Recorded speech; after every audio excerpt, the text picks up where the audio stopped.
So, a very, very warm welcome to everybody.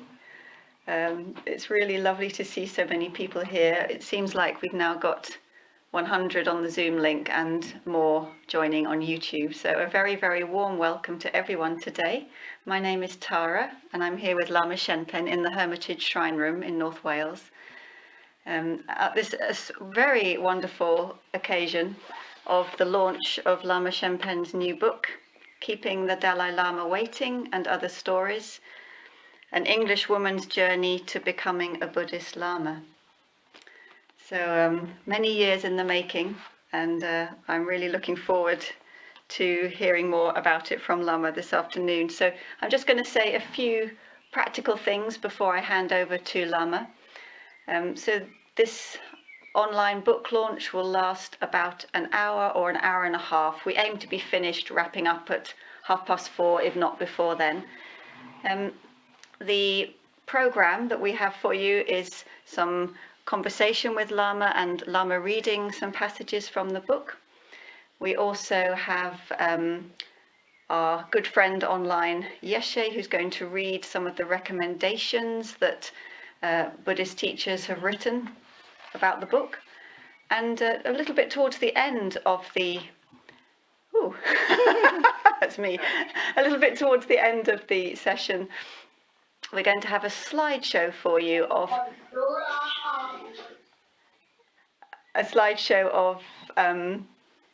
pictures, some of the pictures from the book with Lama Shenpen commenting on them. Maybe. So just a few little things about Zoom. Many of you are very familiar with Zoom, some are maybe a bit newer to Zoom. It's really helpful if you keep muted all the way through this online session. It helps us a lot if people just stay muted. Also, if you happen to get up and move around, go to another room or whatever, it can be a little distracting if your picture is moving around a lot. So if you're going to do that, it's best just to switch off your video while you're moving about, just to help others not get too distracted. Also, in terms of the chat thread, we'd recommend that you don't really use it very much, only if absolutely necessary, perhaps to say, oh, this isn't working or something like that. But we try and keep off the chat thread during talks in this way. If by any chance your internet goes a bit weak and you drop off the Zoom link, then just go back on, just click on it again and come back in when you can. If you find the room is full, then the information about how to join YouTube is all on the information that you've been sent by email. So just click on the YouTube channel, and that is like an overflow room that you can join at any time. If by any chance our internet goes a bit funny and we drop out, just hang on in there, take a pause, have a breather, and we'll be back as soon as we possibly can. So, without any further ado, I'd like to hand over to Lama, who's going to say a few words about the book. Right. So, what to say about the book? Yes, it's interesting. It's being put out there as a biography, an autobiography, isn't it? But for me, it isn't really so much an autobiography as, I suppose, it's memoirs, and it's stories. For me, it's primarily stories, and we can talk a bit more about what the significance of stories. But what inspired me to write at all really was things that happened when I came into different situations with different teachers and people, and I was very struck by this encounter, and I would write these just short vignettes, just very short, trying to keep it to the minimum amount of words to get over the whole feeling of the story, so the reader would actually just be free to make up their own mind what that was all about. And I loved those stories and I love short stories that leave you wondering, between, was it like that, or was it like that, or did this happen or did that happen after that? And I love that kind of feeling. So I'd like to that kind of feeling to come over in the book. And so that's what I did. I wrote these over the years, and people read them and liked them, and then I put them all together at some point, and then there was this kind of wish to have them all joined up. Like, where was that, and what was happening at that time, and where were you before that? And so it sort of turned into a narrative, which I wasn't so fired up by the narrative of my life, because everyone's life is so full of so many things and meeting so many people, right? How do you choose what to write about? So I just wrote a narrative that fitted in with the stories that I had already. And actually, I didn't write it. I did sort of write it, but somebody did it for me. They drew it together for me. Liz Cochrane drew it all together for me and cut out bits so that it formed a whole, which I found very difficult to do. So I was very grateful for her help with that. So it kind of tells you a bit about how it came into being. And particularly the stories I found I was really inspired to write were stories that kind of brought into the foreground how different cultures see things in different ways, and how even just having another word that we don't have in English enables different customs and thoughts and ways of thinking to become natural, which in another language are not so accessible. So that's, in a way, that I feel that's been my life's work, really, acting as a bridge between cultures, which perhaps, yes, perhaps that's a theme that goes through the whole book, really. And I want to thank everybody who helped me to get these stories into the light of day, as it were. I mean, it's been decades in the making, and many people helped at different stages. So I think there's names of some of the people in the book, but I just want to thank everybody who drew it out of me, really. Especially now that I see so many people are enjoying it. It's very satisfying for me to read people saying, as Ringu Chuku says, entertaining and inspiring, both, I think. Oh, well, that's brilliant. That's what I would like, that these stories... I like them to have I think that sense of it's open-ended also produces a sense of, makes you want to laugh sometimes, doesn't it? Sort of like, oh, that took me by surprise. Oh, was it this or was it that? And then you kind of laugh. I like that. So that's what I call entertaining. Yeah. So that's probably enough for now. So I think the idea of book launches is that you read bits of your book.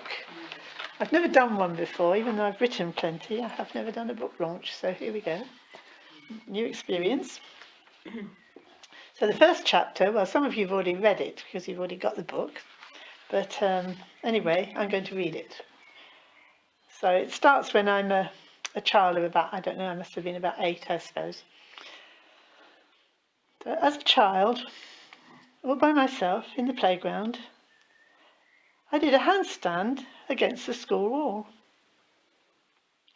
As I stood up, the thought came to me out of the blue that I was not going to be like other people. I was going to be a great nun. It was as if the voice of God himself had called me. But could I be sure? And what could it mean? The sense that I had been called to be a nun never left me, but I was far too embarrassed to ever mention this to anyone. I'd never met a nun and hardly knew what a nun's life was like, but logic told me that if God existed and was almighty and compassionate, The only thing that made sense was to give one's life to him. Being a nun seemed an obvious choice. I wondered if it meant praying all day. And could I do that? Maybe it would be easier and just as good to be a missionary. What about Gladys Aylward in the film The Inn of the Sixth Happiness, courageously leading a singing band of orphan children through the Chinese mountain passes to safety? I imagined myself like that, feeling uplifted with a sense of mission as I sang to myself again and again the school hymn. He who would valiant be 'gainst all disaster, let him in constancy follow the master. I sometimes woke up at dawn and sang hymns really loudly, just because I loved words like glory, holy, almighty, and stirring lines such as these from another hymn we sang at school. And let me set free with the sword of my youth, from the castle of darkness, the power of the truth. My poor brothers in the next room yelled at me to shut up and let them sleep. If you must sing, then at least don't sing flat, they wailed. I wondered what flat meant and just carried on anyway, regardless. Okay, I'll skip a bit and then I'll go on to my father's atheism bothered me, and I wanted to convert him. At 14, I thought I had found a knockdown argument proving God existed. My first opportunity to try to convince my father happened to be while he was on the loo. Speaking from outside the lavatory door, I told him I could prove God existed. Go on then, he said. I started with the premise the vicar had used in our confirmation classes, which I presumed must be all right. Everything has a beginning, doesn't it? I said. Straight off, my father replied, why do you assume that? And with that question, I realized my whole argument had collapsed. A salutary and humbling lesson in clear thinking. There seemed to be no limit to my urge to convert. I heard on the radio that the Dalai Lama, the God King, was escaping from Tibet. He's probably a good person, I thought, but one day I should go and tell him that he's not a god.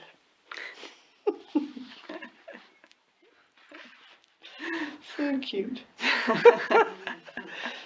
Okay, skipping a bit more. At Reading University in 1965, I still had the mission to convert others. The truth is that I ended up a Buddhist out of my zealous wish to prove Christianity was the one true religion.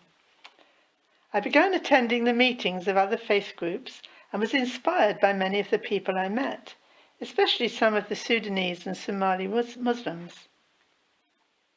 One evening I attended a University Buddhist Society meeting, at which the evening speaker was a shaven-headed, brown-robed Buddhist monk. He impressed me by his presence. Slowly and deliberately he said, "The mind has great power. Look at your mind," and had us sit and look at it in silence for a few minutes with him. I found this was extraordinary. Even though my mind could scarcely hold an object in focus for any length of time, I believed what he was saying about its power. I was intrigued as to what this might mean. I'd been looking at my mind since early childhood. Cycling up to school against the wind in the driving rain, hot and panting, glasses steamed up, feeling miserable, it would suddenly occur to me to ask, who is feeling miserable? I didn't know, and somehow This brought me an unexpected sense of relief. Walking home from senior school one day, I was looking at my mind, wondering whether it was possible to think without words.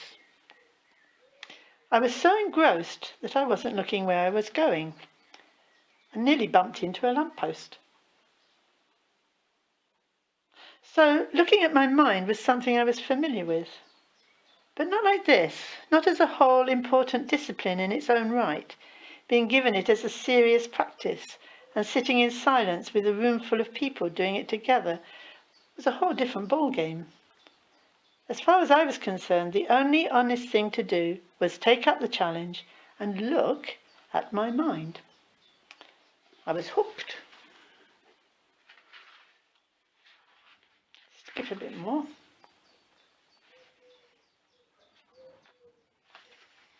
There was no crisis of belief or any sense of backlash. I just went smoothly from being Christian to Buddhist. My interest was to find out what direct experience meant. I responded very readily to the suggestion that God was just an idea that I was clinging on to, and let that idea go. It seemed to me that Buddhism was offering me a way of knowing that wasn't just about my own made-up ideas. Had I ever really believed in the Christian God, or had it always been my name for all that was most inspiring and nearest to truth in my life?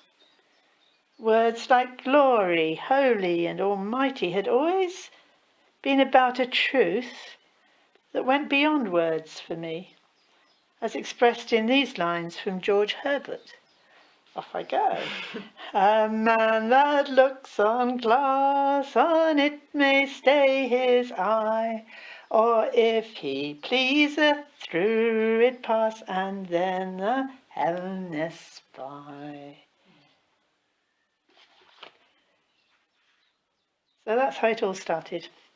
Not only did I not think in terms of having faith in the Buddha, I wasn't interested in fundamental Buddhist ideas such as karma and rebirth. I was only interested in the path to enlightenment and how to reach it as quickly as possible, as if it was some kind of elevated state of perfection in which you had perfect knowledge. So yeah, I was going for it. So then this skipping bits of when I met other teachers and so on. But then on a sunny summer's day in 1967, my heart was singing as I cycled to the outskirts of Reading to the modest home of a middle-aged couple who were hosting Trungpa Rinpoche. I was excitedly anticipating the day ahead in the company of an enlightened master, and already thinking in terms of surrendering my life to him. Good. Our first encounter was relatively low-key, as we spent the day chatting about this and that. He was in the traditional maroon robes of a Tibetan monk, quietly spoken, yet relaxed and interested in everything. I felt at ease in his company, though a little startled when, towards the end of the day, he commented that I never wasted a moment. He'd clearly been observing me. I wonder what he meant, but didn't ask. Was he noticing that I was trying to be awake and aware all the time? Or was it simply that I was busy knitting a sweater for my boyfriend as we talked? I'll never know. I'll never know. So then, how am I doing for time? 25 past, it's fine. Okay, so then Trungpa Rinpoche came to Reading to give a talk at the University Buddhist Society. So the meeting in the evening was packed. As we sat in the dimly lit common room where Trungpa Rinpoche was about to speak, I felt an aura of deep peace, ease, and authority about him. It wasn't so much that I believed in him as that I had no doubts.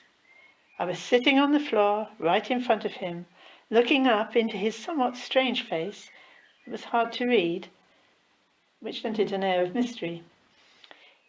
He seemed to be talking about how the world began, how it emerged from primordial space or emptiness, and how everything came to be, how we all came to be, as if he were talking at the same time of my own intimate experience of being.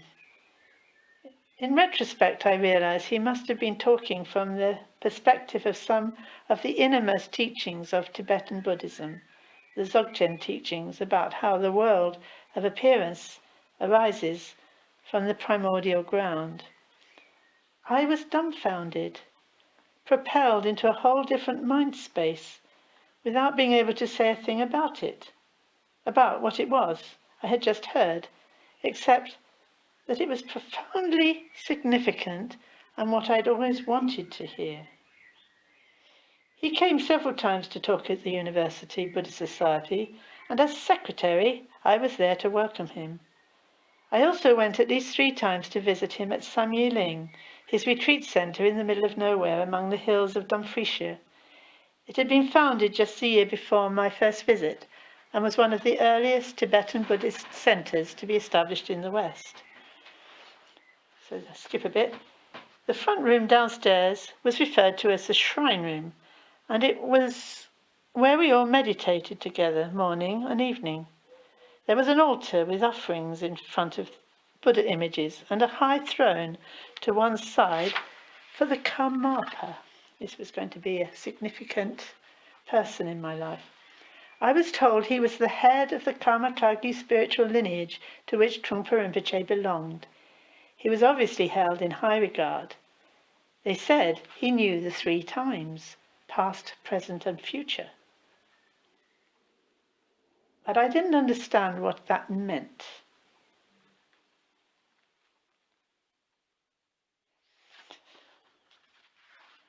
What does it mean? What does it imply, anyway? He had just published his first book, Trungpa Rinpoche just published his first book called Born in Tibet, about his life and training as a reincarnate Lama in Tibet and his escape to India. On reading it, I realized that his life in Tibet had been austere and lonely in many ways, and his escape from the Chinese horrific. I associated him with all the contemplative life was about, the sacred, the simple life, and serenity. So then there's a bit about going back to university, but I wrote to Trungpa Rinpoche asking if I could come and join him in Samye Ling on a permanent basis to learn about my mind. The reply from Trungpa Rinpoche took me by surprise. He said I should go to Tilokpa nunnery in India to learn meditation from his friend and colleague Lama Tama Tinli Rinpoche. He suggested that I write to Annie Kechopamo, Annie means nun, who was an English Buddhist nun and the abbess of the nunnery. I was excited about having such a definite sense of direction. I loved adventure, and this looked like a really big one. I considered dropping out of university. But something in me said that if you start something, you should finish it. So I stayed on for my final exams and completed my degree, during which time I corresponded with Trungpa Rinpoche from time to time. It was big of me, wasn't it? Yeah. In one of his letters, he mentioned that when you go to a foreign country, it's important to respect its culture and not try to convert people to your way of thinking. I found this remark startling, given my childhood fantasies about becoming a missionary and being so keen to convert people. bit embarrassing. Anyway, many years later, I visited Trungpa Rinpoche at his home in Boulder, Colorado, and asked him why he sent me to India. And he said quite sweetly, to absorb the vibes, whatever that means. So I think, is there a little bit more time? Could be. Okay, at what cost? No, it's fine. Okay, so off I go to India. So we're going to skip some pages there. And I'm arriving at the nunnery. I was immediately ushered into a small bare room where Kamatini Rinpoche was sitting on a mattress on the floor. He'd been expecting me and asked me some questions about my journey in his idiosyncratic broken English, and I answered as best I could. I was trying to be open to whatever transpired. My initial interview with the Lama was short, since I was tired and hadn't really arrived sufficiently to know what I wanted to ask. My first impression of him was not disappointing. He had a warm, authoritative presence, bright, honest brown eyes, and an open expression. I instinctively trusted. He was a thick-set and well-built man in his mid to late 30s, and in spite of the heat wore the heavy woolen maroon robes of a Tibetan Lama. He hadn't shaved his head for a while, so he had a full head of thick black hair, about half an inch in length. I looked forward to meeting him again once I was feeling a little less disorientated. Apparently, no sooner had I left the room than he turned to the young English nun beside him and remarked, "She big Christiany." I hadn't said anything to him about having ever been a Christian. So a week or two after my arrival, the whole of the nunnery decamped and travelled with Kamatini Rinpoche on a rickety bus over potholed roads to the hill station of Dalhousie. I was told that we were going to receive something called empowerments from a great enlightened Lama called Kalu Rinpoche. This turned out to mean sitting on the floor, squashed together with 100 or 200 people in a hall not much bigger than a large reception room, listening to him reciting texts from his throne from 9 in the morning till 6 at night every day for the following 3 months. Many lamas and monks, old and young, from near and far, were assembled to receive these empowerments, and about 20 Westerners, most of whom had arrived via the overland hippie trail, their interest in Buddhism having been aroused by experiences on drugs. There I was, sitting at the feet of Kalu Rinpoche, gazing up into his serene and saintly face, basking in the power of his presence. I kept wondering if this was what sitting at the feet of Jesus had felt like. Every now and then, the monks and lamas packed in around the foot of his throne crowded forward to receive the empowerment which he gave by touching our heads with some ritual object or other.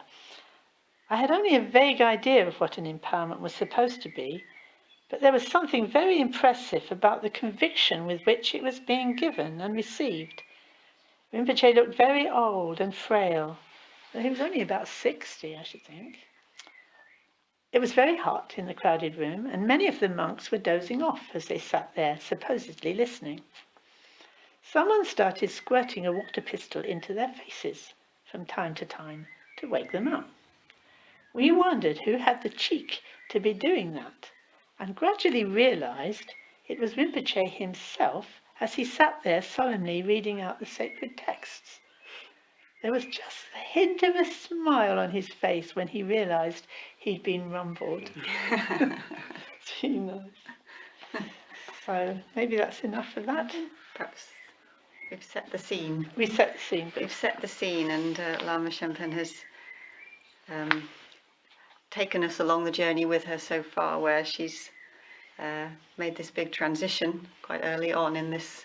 We've got the themes coming out of the quest for truth, the sense of the bridge as well, the bridge between cultures, this zeal to convert has come out. And she's on her way, and the other thing that has been brought out in these last couple of stories is the kind of the vignette style and the humour, the light touch as well. So I'd like now to call in Yeshe. Yeshe, I just want to say, has from her home in lockdown, has read the entire book to make an audiobook version of Keeping the Dalai Lama Waiting, which at the moment is just being tidied up and will be available shortly. So Yeshe is going to read some of the recommendations that have been written by very eminent Buddhist teachers about the book. Thank you, Yeshe. I have to say, I think Lama would have done a much better job than me reading her book. So the first recommendation is from Her Eminence Khandro Rinpoche, who is a teacher in the Kagyu and Nyingma lineages of Tibetan Buddhism, and author of the book This Precious Life.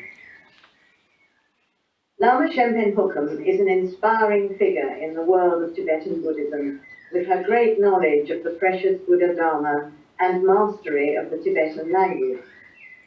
Keeping the Dalai Lama Waiting chronicles some of the most exhilarating and compelling stories of Lama Shenpen's extraordinary life as a Buddhist nun and translator for great Tibetan masters, and her own rich spiritual journey. It is so wonderful that she has chosen to share these poignant and personal experiences. May they inspire and encourage others along their own exploration of innate wisdom. And the next one is from Rinpo Tunku Rinpoche, who is a Buddhist monk, teacher, and author. Lama Shenpen Hukum is not only an acclaimed scholar, but also a well-known and highly respected teacher of Tibetan Buddhism. She tells here the entertaining and inspiring stories of her extraordinary journey, where she encounters some of the greatest Tibetan masters of the 20th century. And finally, from Judy Leaf, who's was a student of Chogyam Trungpa Rinpoche and editor of many of his books and author of Making Friends with Death. Keeping the Dalai Lama Waiting is a delightful memoir of a Western woman's training in the Tibetan Buddhist tradition. I was moved by Lama Shenpen's humility and directness, and by her extraordinary discipline, both in meditation and in study. I especially enjoyed reading about her personal encounters with some of the most extraordinary teachers of Tibetan Buddhism of the last century. Shenpen really evokes what it is like to be a Dharma student. Her book focuses on living experience, not dry theory. Shenpen points to the power of seemingly ordinary student-teacher encounters and how much transpires in intimate, tender, humorous moments of connection so central to the spiritual path. So well written. Thank you very much, Yeshe. So maybe we can Nice. pick up on some of those wonderful recommendations, and maybe I can ask you a few things. What's come out, particularly in that last recommendation by Judy Leaf, is something about the power of a story, a vignette, an anecdote, and also a life story. And I wondered if there's anything more you'd like to say about that, about the power of stories. I love stories. It's obvious. Yeah, I think you can teach using words, you can teach using actions, you can teach using symbols, and you can teach using stories. And I think some of the most important things I've ever learned have come from stories, reading the stories of other people. And these stories that struck me at the time with a poignancy, I like that word, and prompted me to write them.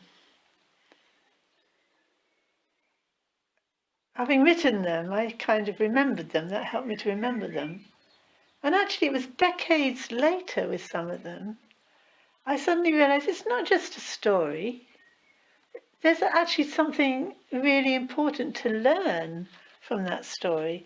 So that was quite interesting to realize one is struck by a story, and that makes you remember it. And then when you come to the point where you're ready to learn from it, you've already got it there in your mind. So they're very powerful. And I find they're more powerful for me than images. You know, a visual image might not hit the spot, but stories definitely do. Whether they're long or short, one of the things I noticed was when I wrote my vignettes, they were maybe about 3 pages long. And then when we were putting it into the book, we cut it right down again, because I already tried to keep it, minimal. but I had more of a setting the scene and that kind of thing. But cutting all that out and just the story and just a few, sometimes just a few lines, sometimes, maybe a few paragraphs. And then, I wondered, well, does it still get across? And actually, it seems that it does, because when I've read the stories and people come back to me, oh, I like that story, even though now it's very short. So I found that fascinating. How short can a story be? And also, what is the story? How you tell a story affects how it affects that incident or that encounter affects you. So if you, like you say something quite simple, like, oh, I had a difficult childhood. That's what you remember. That's what you think. That's your story. But if you think, oh, I really learned a whole lot from the things that happened to me when I was a child. It's the same story, but you've told it differently, and you're remembering it differently, and you're learning from it differently. It's telling you something different. So I find that very interesting. And of course, we're telling ourselves stories every moment of the day. We wouldn't get out of bed in the morning if we couldn't tell ourselves a story about why. Why get out of bed in the morning? Oh, I feel dreadful this morning. I think I'll go and get some coffee. It's a story, isn't it? As Buddhists, we sort of think, oh, what should I do today? Oh, I take refuge in the Buddha. This is a further step on my path to awakening. It's a story. You're telling yourself the story, and it's something is keeping you moving. Or if you don't get up because you feel so dreadful, that's the story, and that's had that effect. So, yeah, you could think all your experience is a story, actually, or stories. That's why, to tell the story of my life is a bit ridiculous. I could carry on for the rest of my life telling you the stories that come up in my life. Which ones do you want? Which ones are going to come up at any particular time? So yes, I don't know if that's what you meant. And I know there was, having spent some time working with you on this project, I'm aware that there has been at times a sense of a bit of a tension between these two aims, really. There was your aim to bring together these stories, a collection of stories, open-ended stories, and from one of your students' point of view, there's been a request. We'd like to know more about you and your life and how it all hangs together and the narrative. And that's why this book is so very precious to us as your students, because it tells your story. Is there anything you can say about how that's been for you, that process? It's been interesting. There's definitely been a tension there for me. For decades, people have said, oh, you should write your life story. And I can understand that, because I say that to people, because everybody's, when they tell me stories and anecdotes from their life, I think, oh, you should tell, that could make a really good book, a lovely story. So I can understand people would be saying that to me. But then when I thought, why and how to choose one narrative, I'd have to have a reason. I'd have to have somebody, there'd have to be a reason. Somebody would have to ask me something. So actually, I guess that's, when it came to writing the story, I wasn't interested in writing the story of my life. But when people said to me, how do these stories link up? That was the question that provoked me to say, well, it started here, So really I was responding to questions that then filled in the gaps that people wanted filled in. But there's still loads of gaps. You could say, well, you haven't written about this and you haven't written about that, and you haven't told the whole thing about that. No, I haven't. 74 years in, one volume. Most of my life is not in the book.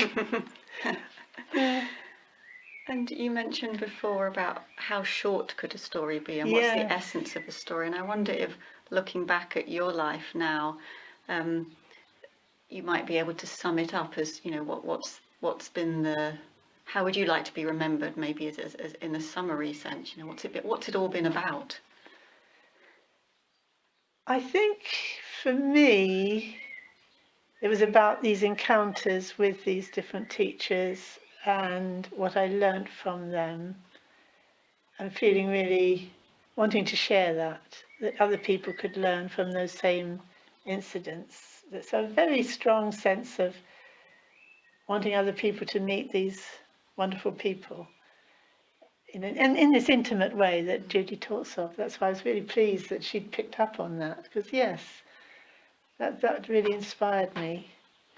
And I guess having written it as a narrative, and I'm not a person who has a narrative going on for the long distance. I mean, it's like the past is like a sort of bucket. The other side, I just chuck stuff in it, and I have no idea what order things happened. So it took quite a lot of working out when did things actually happen in chronological order. So some people could really help with that, but we sorted it out into an order, and then I started to see a pattern in it. But other people saw a pattern in it even more than I did. And this idea that it's all been a quest for truth, I'd never really thought of my life so consciously as that. Although once you point it out, I realise, oh yes, that's true. Yeah, that's true. So in retrospect, I think, yes, it's true.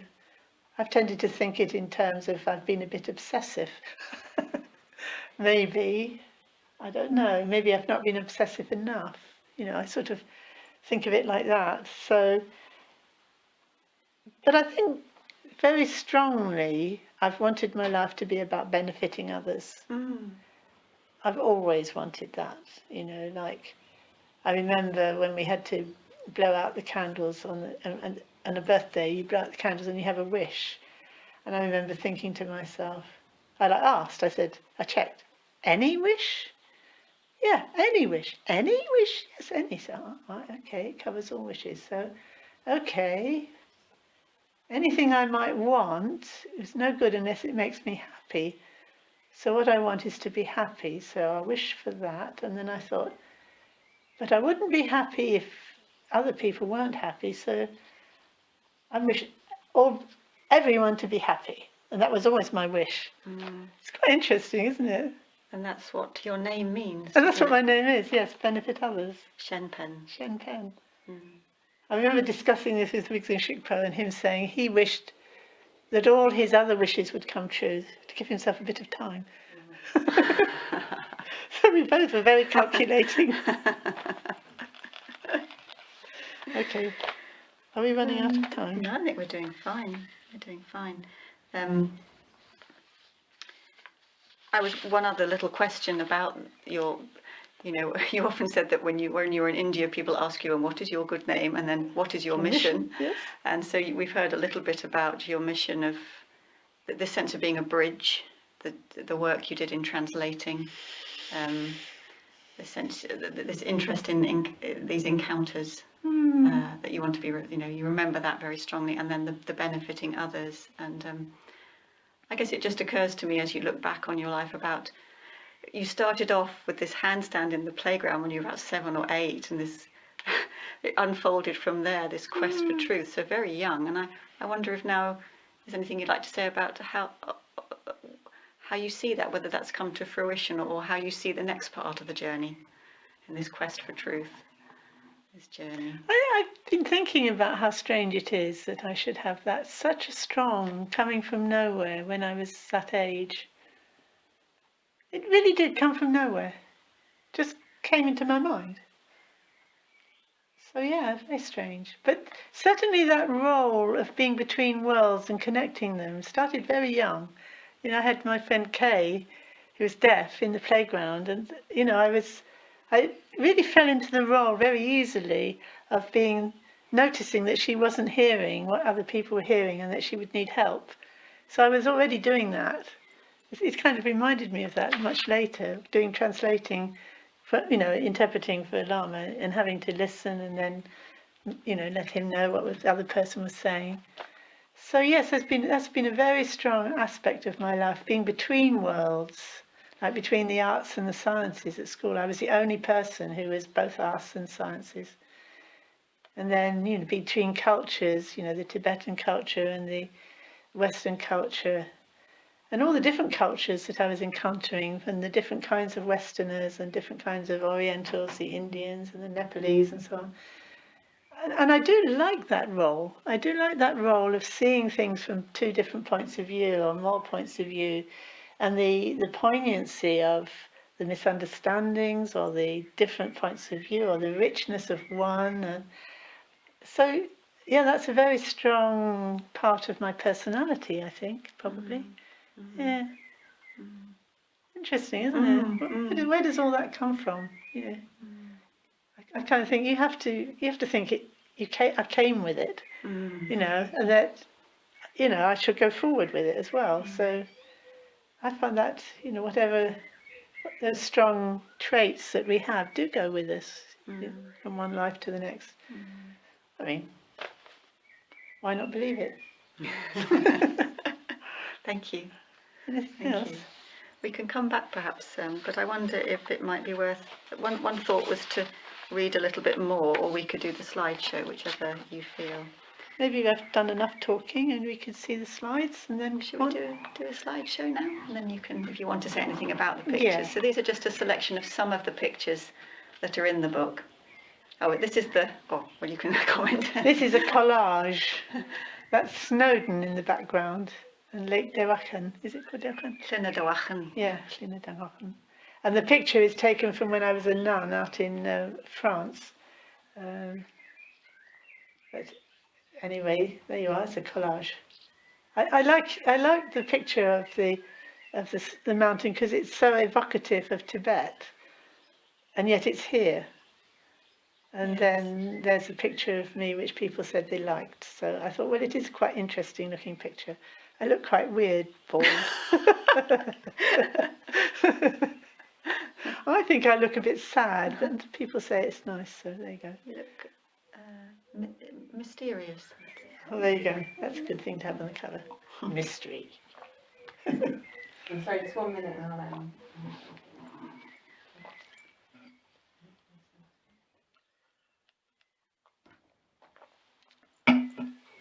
Aha, there we go.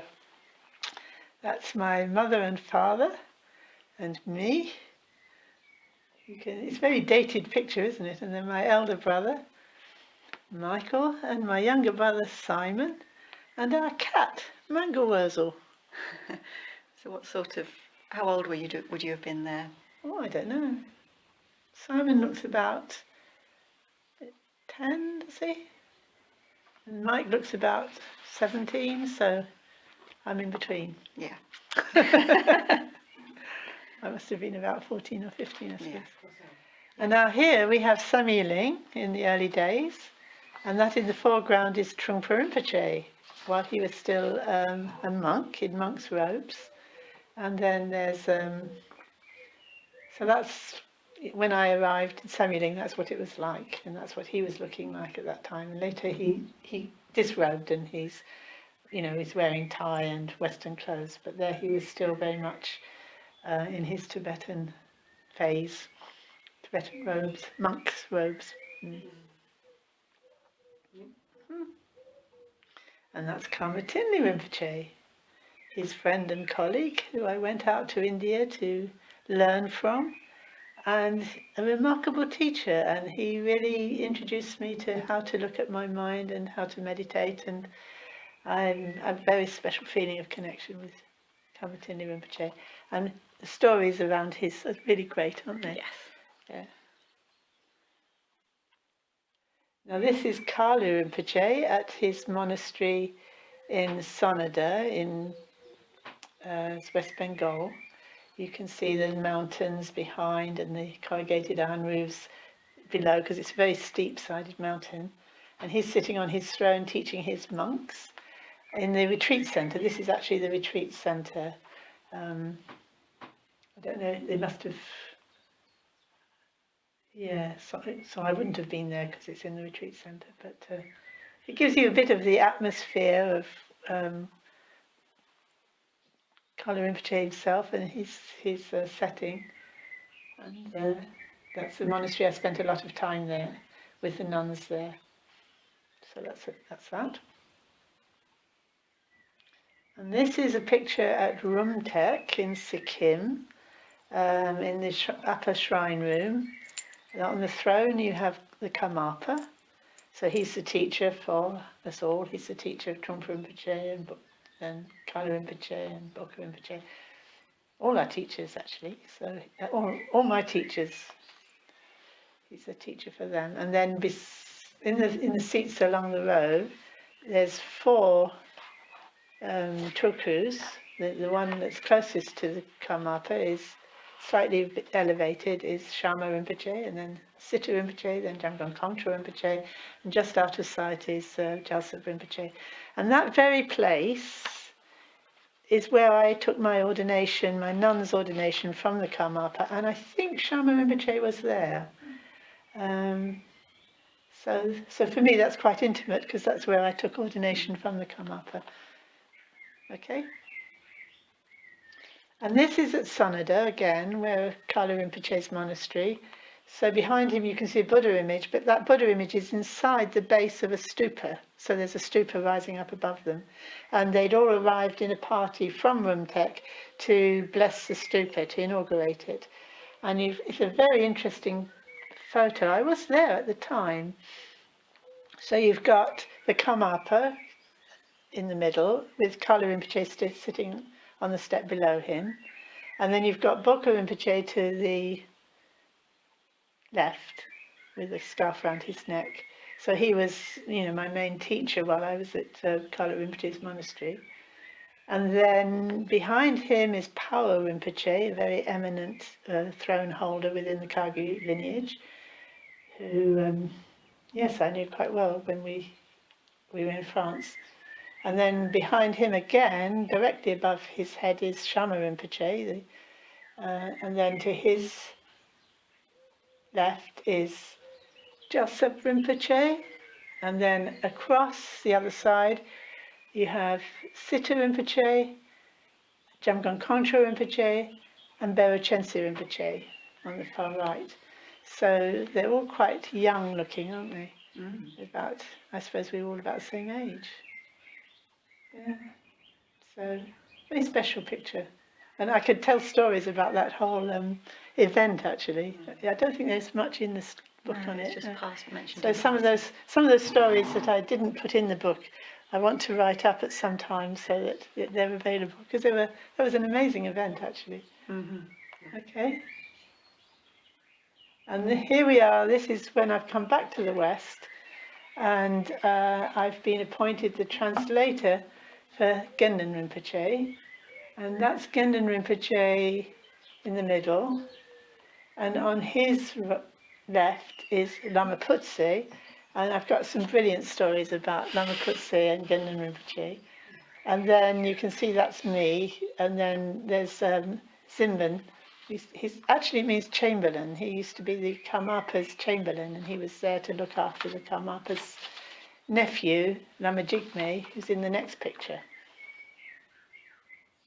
Oh no, the next picture is Lama Putse. It's just such a great photo of him meditating. Okay, next one. And this is me. And that behind me, you can see the wooden ladder going up into the attic that has no windows. That was my bedroom. There's quite but anyway, that's all. Not much interest in there. And then this one, you've got Umze right on the far left. So Umze is he's the chant leader, and he was the chant leader at Rumtek Monastery in Sikkim, and he was left in the Dordogne with it. You can see it's just a shambles. And so he was left there to look after the Karmapa's nephew, which is the young man beside him called Lama Jigme Rinpoche. So there's really some brilliant stories about the two of them, and yeah, very special. So then you can see what sort of a summer we were having. That was the first summer in the Dordogne at this was going to be the main seat of the Karmapa in Europe. And it began that's the pigsty where we're standing outside there, and you can see we're it's a bit of a motley crew. A motley crew, yes. And right in the front you can see the young boy in the blue shirt. That's Tashi Mannix, the calligrapher, and well, we've been friends ever since then. I think he's only about 12, isn't he? There. And then his mum and his brother and sister are there. And then right on the far right, you can see that's me, and then that's Stace and Jim in the middle. So this, we got that was a special time, yeah, as you can see. Beginnings at Dakbrook Hagiding. Is that the last one, Lama? Is that the last one? No, there's more. There's more. Okay. Next one. It's nice seeing them in colour, because in the book they're just black and white. There should be a few more. But don't worry, it doesn't matter, Ellie. It's just frozen. It's just frozen. Okay, that's telling us something. Here we are. Shall I try again? Okay. If you want. Pictures are nice, aren't they? There we go. Next one. There we go. So that's the one that's on the cover as a collage, and that's Chrysula. So that's when Khenpo Rinpoche, my main teacher, Khenpo Sitting Down. So that's when he first arrived, looking very young and dapper. And then this is Kala Rinpoche and Khenpo Rinpoche together. I think one of the things that's given me the most faith in the whole of the Tibetan Buddhist tradition is the great respect that these great yogins have for each other. And I love to see pictures of them together because they love each other so much. You could feel it. So I love that picture because it reminds me of that. And there's His Holiness Dilgo Khyentse Rinpoche. So I've met him a number of times out in India because he's, again, like the Karmapa, he's the teacher of every teacher that I have, and he's a great Nyingma teacher as well as a Kagyu teacher. So he's the giant of our age, really. His Holiness is so photogenic, isn't he? He's amazing. Just looking at his picture. So he's the one who eventually told us to come here to Northwest Wales. He drew a square around Northwest Wales and said, find a place there and I'll come and bless it. Unfortunately, he passed away before he was able to nail it down, but I think we seem to be doing all right. So yeah, that's wonderful. Then, and I love this picture. It's so full of energy, isn't it? So this is when we found the hermitage here, and Rinpoche came, and we welcomed him in with a Chinese dragon, and Rinpoche was singing and dancing with his translator Ari, and you can see me and Jonathan are dancing in the background. Mixing Shikpo was there dancing as well.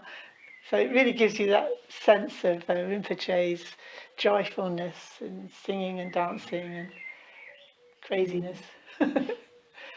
And there he is on his last visit. We carried him up the lane and down the lane again on our shoulders with him tossing flowers and singing, and it was all very exuberant.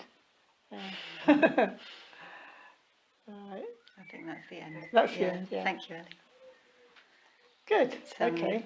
It's lovely to have actually had the slides to go through to give a little bit more of a sense of the kind of overall trajectory of the book, because you read at the beginning, starting off, and there's something that really stands out to me actually, which is your ability to just leap into the unknown in a way, this sort of pioneering spirit. As there's pictures of Dapra Karguling, the pigsty, and it says in the book, where would you like to sleep, in the pigsty or the shed or the loft? The loft. And just kind of, when you set off to India, it seemed to me you just kind of left to go to the unknown and to do whatever it took, really. Real single-pointed focus on what really mattered to you. It really stands out to me as something that goes all the way through your life, actually. That's what makes me laugh when I read the story about the snake. Because when Rinpoche told me to catch a snake, I really drew the line there. I thought, okay, I'm not prepared to do anything. That took me down a peg or two. But there is something that some of the other people who've written recommendations have picked out about the kind of extraordinariness of your life story, which is something to do with that time, the timing, that you happened to arrive in India at a time when these great masters were coming out of Tibet, and there were not that many people around for them to teach. And so you, for example, with Bokar Rinpoche having one-to-one. Yes. Yeah, very special time, wasn't it? Yeah. Very unusual. Yeah. Yes. That's true. No, it was a. I mean, I was. Bokar Rinpoche finally was, and Khenpo Rinpoche, of course, were the teachers for the next Karmapa. You know, they're top-notch, top-league teachers of their age, of their time. And I just had Bokar Rinpoche for 2 or 3 hours every day for months on end, years on end. Just sitting there, hanging out, talking. Well, we weren't just hanging out, we were doing Dharma, you know, looking at Dharma texts, and he was teaching me stuff, and we were talking about things, but it was a wonderful opportunity. Wonderful, yes. And that combined with your interest in bridging and translation, and then, as Yes. we saw at the end, you know, this sense of setting up a place in Northwest Wales and Yeah. setting up a Sangha and translating what you'd learnt with people like Bokar Rinpoche into the English language for... And I'd like it to be in the Welsh language Yes, as well. well, we're working on it. You're working on that, good. Da iawn. Diane, yeah. Yeah, that, I mean, it must be that there's some connection with Wales and the Welsh culture, because His Holiness Dilga Khyentse Rinpoche told us to come here, Northwest Wales. You can't get more Welsh than here. That's right. Yeah. Yes, yes. So, let's see what happens. As it's just after 4, I don't know whether you did want to read any more short stories, or whether we go to Yeshe for some more recommendations. What do you think? How about having the Karmatindi Rinpoche and the slugs? I was going to do the Dalai Lama Okay, waiting. yes, let's do that one. Keeping the Dalai Lama waiting. After all, it is the title of the book, so I know, let's so- explain to people why. Because people might think it's a cheek. You know, anyone would think it was about the Dalai Lama. It's actually, what was it said on the site this morning? The number one Recent most releases, popular recent releases. about the Dalai Lama. Well, it doesn't say it on the website. That has got Dalai Lama all over it. So I'd better tell you where we're going. So I've been staying out in India. I've been there 5.5 years without coming back to the West. I've just been a nun and practiced retreats and learning and studying and so on. And so now the Karmapa has just told me that he wants me to come back to the West. So I'm sort of reeling under the shock of going back to the West. I mean, what am I going to do in the West? I'm not enlightened yet, you know, sort of. What use am I going to be to anyone anyway? So I started preparing to leave for England, which didn't take long, since I had so few possessions and I couldn't make any plans from Tilokpur anyway, as there weren't even phones, let alone online booking facilities. The nuns at Tilokpur told me I should try to speak to the Dalai Lama before leaving. They assured me that he liked Westerners and always found time to speak to them. I was doubtful, since I didn't have anything in particular to say to him, but they insisted, "You've been a nun for 5 years and speak Tibetan. He's bound to be interested in you," they told me. It would be a great blessing, and encouraged me to take the 2-hour-long bus ride up to Dharamsala the next day. So it was that in the misty cool of the early morning I walked down to the village below the nunnery to meet up with about 8 nuns who were all excitedly huddled by the bus stop, smartly turned out in their best robes and shoulder bags. They were all determined to accompany me to see the Dalai Lama. But when we arrived at Dharamsala, everybody split up to undertake errands first, which then turned out, to my surprise, my companion then took me to her mother's house, and after tea and a meal, I realised the plan was to stay there overnight. We chatted and prayed into the night and so on, and the next morning I set off for the Potala, the Dalai Lama's palace, accompanied by the rest of the nuns. I paid no attention to the location of the house I'd been staying in or the route out of the bazaar, and had no idea where the other nuns had been staying. I was just wandering around, you know. The approach to the Potala is along a mountain road with a view across the plains of India and the river winding its way far below. I stopped to look at the view and caught sight of an American friend I'd not seen for months sitting on the bench nearby. She exclaimed warmly how fortuitous it was that we had met at that moment, since she needed someone to translate the Tibetan in a letter she had just received. I told her I couldn't wait because the nuns were all accompanying me to the Dalai Lama's office to ask for an interview. "Oh, that can wait. This can't," she begged insistently. "See you by the gate," my nun friends called gaily as they continued on their way without me. It must have been at least half an hour later before I managed to disengage myself and hurry after them. When I arrived at the gate to the Dalai Lama's palace, they were nowhere to be seen. I asked at the gate about how to get an interview. "Is it important? The Dalai Lama is very busy and leaving tomorrow. He doesn't have much time, and there are lots of people with important business waiting to see him," said the gatekeeper. I was not sure at all that I warranted his time. I was still... that was a bit... I can shift that bit. So I turned away, disappointed but philosophical, and made my way to the bus stop. I couldn't go and find the nuns because I had not noticed the way we had come to the palace. So I got on the bus and travelled back to the nunnery. It was not until that evening, when the rest of the nuns came home, that the enormity of my blunder was revealed to me. I heard excited talking and shrieking as they met with the rest of the nuns in the kitchen. Then several of them burst into my room, exclaiming and asking where I'd been. "We looked everywhere for you," they said. "We looked at the bus stop. We must have just missed you." "I didn't know where to find you," I explained. "But the Dalai Lama was waiting for you," they said. "First for half an hour and then an hour." I couldn't believe what I was hearing. The Dalai Lama had been waiting for me. Apparently, the nuns had requested an interview on my behalf, and when they were told that the Dalai Lama was busy, they had said it was important because I was a nun and a Westerner and was going back to England after 5.5 years. Not wanting to be responsible for the choice, the gatekeeper had let them ask the Dalai Lama directly. So we sent a message to the Dalai Lama and waited. A message came back to say, yes, he would see you in half an hour. So then we went to look for you, but we couldn't find you anywhere. So we went back and asked the Dalai Lama to wait, and he said to come back in an hour. So we ran all over the bazaar. Everyone went off in a different direction, looking for you. You were nowhere to be found. We had to go and explain to the Dalai Lama. We just stood there in front of him like dumb idiots. He was very kind to us. He always is. He seems to have a special love for us nuns.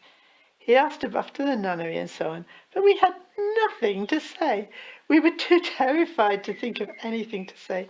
He must have thought us so stupid. All that fuss to see him and then nothing to say. We felt so stupid. I was distraught.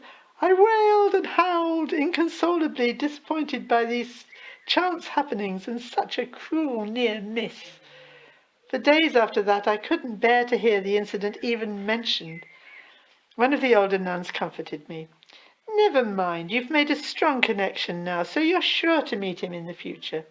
It's a very auspicious connection for you that the Dalai Lama was waiting for you all that time." Though I believed it, I remained and remain unconsoled. I've not had a personal interview with the Dalai Lama, even as I write this, although I have been in his presence a good number of times. I certainly have a strong connection with him, though. Not many can boast of having kept the Dalai Lama waiting. Thank you. So that's why the title, Keeping the Dalai Lama Waiting. Plus the fact I thought, anybody who's interested in the Dalai Lama is interested in the kind of thing I'm interested in and the kind of thing I'm writing about. So it will attract people who are looking for this sort of thing. That was my thought as well. And lots of people are interested in the Dalai Lama, actually. So, And the qualities that he embodies. well, the qualities he embodies, and it's beautiful to see how all these different lamas also embody those qualities. Yes. So, yeah. Yes. So let's go back to Yeshe to read just a couple more of the recommendations from these other eminent teachers. Right, this one is from Jesuma Tenzin Palmo, author of Into the Heart of Life and Reflections on a Mountain Lake. And she's also the founder of Dongyu Gyatso Ling Nunnery, a beautiful place, I have to say. This is a fascinating personal account of a young English woman finding a connection with Tibetan lamas and nuns during and after the 1970s in India and Nepal.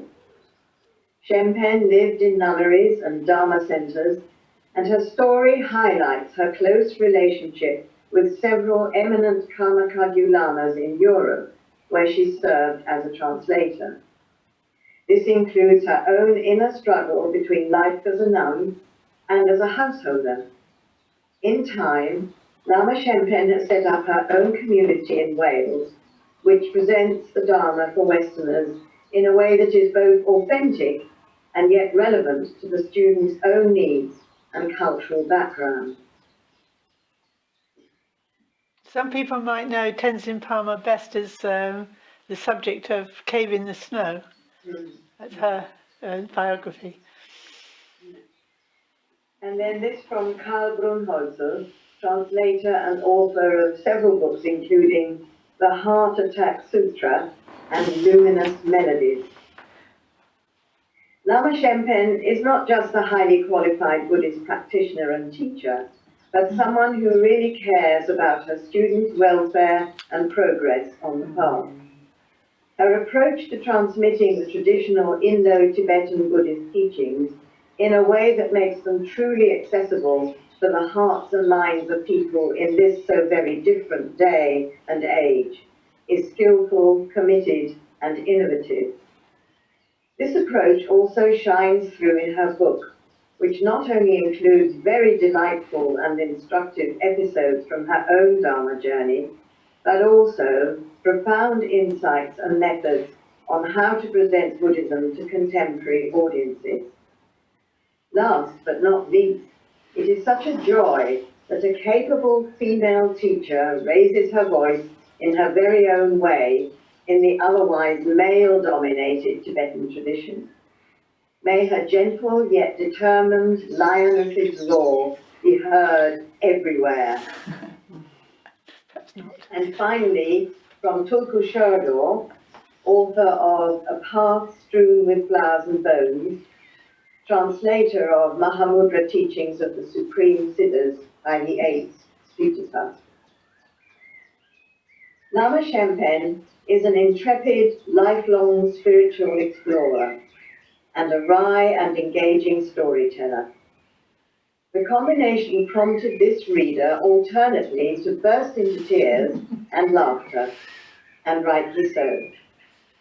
If you too care to laugh and cry for all the right reasons and expand your horizons in the process, you will want to read this book. In Tibetan, we call a Lama's life story a namtar, which means a model or exemplary life that frees your mind. This is such a story. Thank you very much, Yeshe. Thank you. And yes, certainly as one of Lama Shenpen's students and someone who's worked with her closely on this book in the last few years, it impresses me how it still moves me to laugh and cry, even just yesterday, even though I know the content really, really well. It really touches me. There's something about the qualities that you demonstrate and embody in it that really, really touch me, that conviction, that confidence, that quest for the truth that carries you through, that compassion. And I'm really, really grateful that you did bend the book a bit to make the narrative, the namtar, the story of your life. And I'm kind of requesting the sequel. May your journey continue. How do you write a sequel? I've been wondering about that, about the stories that were left out. Yes, well, you did say that you might try and gather them, and we could put them on the website. So I just wanted to say as a few closing words. I mean, I'll let you say the closing words, but just There is a web page on the Buddha Within website called Life Storybook, and on there you will find an increasing amount of material that it could be a place where we could put stories that didn't make it into the book, or there will be more videos coming on there as well. So keep an eye on the Buddha Within webpage. As you know, the paperback book is already available, as is the Kindle.